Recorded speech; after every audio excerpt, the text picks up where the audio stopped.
It's been a while since we talked about the Durant sweepstakes, and that has changed dramatically as Brooklyn has decided, well, we're not going to move Durant, and this is the way we're going to go. That's all interesting, and the Nets look like a competitive team, maybe even a championship team. But they're going to have their key player, at the very least, unhappy. A guy who wanted to be traded, a guy who said, I'll stay if you fire the coach and the general manager. Right. And neither of those is going to happen. So you wonder, like, what is the drama going to be in Brooklyn this year, Deitch? Man, you figure Steve Nash, you can just come back to Canada, just chill out. Does he really want to deal with this headache?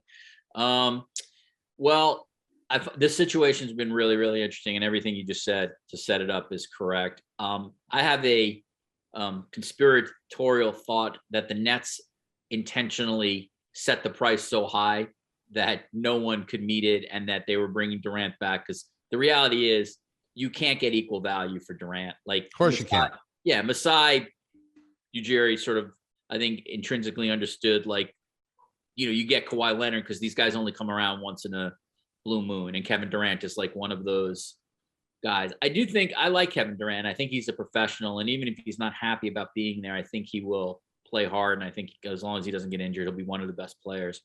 The Nets are just crazy to me. They're the only team I can think of, Bob and John, where I would not be surprised if they win the NBA title, and I would not be surprised if they don't make the playoffs. Like, I feel like it could literally go. It could be either. Yeah. Yeah. And there's no other team, I feel like, that has that kind of ceiling and floor.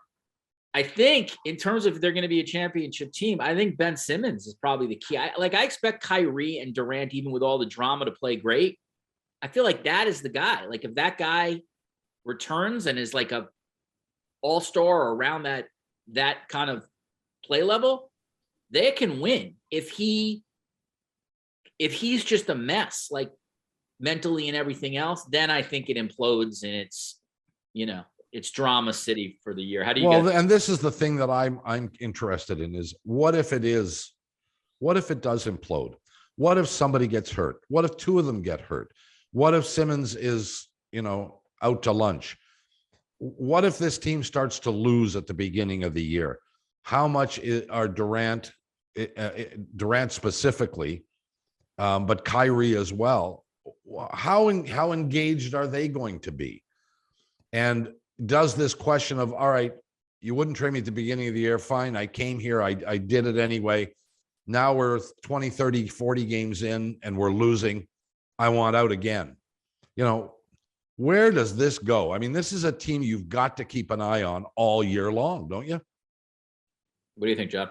Well, I would tell you right now, and the New York media market, Richard, this is going to be a question from the first day of media day and training camp, all the way through if the Nets lose 2 games in a row, and it's going to be the question they get asked: are you mad today? You do wonder two things. You do wonder, is this process that they're going through now, has it been put in place so that this doesn't air so publicly, so that behind the scenes something can happen, that Adrian Woj doesn't get the story before it's actually a truth, and the rumor mill in the NBA, which I think is better than any other leag when it comes to these might be better in the game sometimes. So that they've put this on a back burners to say, hey, we'll do our best to try to look after you, because the question is, okay, he's going to start the season for them, but is he going to end the season with them? And does it become more palatable that he gets traded at the deadline?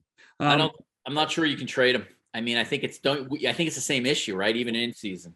But except that if somebody gets close and an owner on the other side, insert Steve Ballmer's name, says we can make it if we get one guy. Yeah. That's what happens in professional sports. And the other thing is if it's not Durant, then how many times are we going to be asking when Steve Nash going to get fired?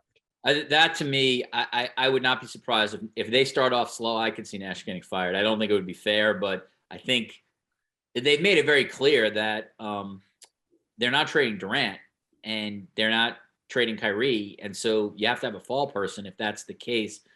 Again, if they stay healthy, just sort of talent alone, I don't see how they can't make the playoffs. Like that would seem crazy to me. But again, it's like I said at the top, like it really could go in so many different directions. They will, as great as Golden State is, and everybody loves Steph Curry, and they're fun to watch. Far and away, the team, the team of biggest interest in the NBA is the Brooklyn Nets. And honestly, there's like number 2 is not even close. Like that. No. That's the biggest story of the year.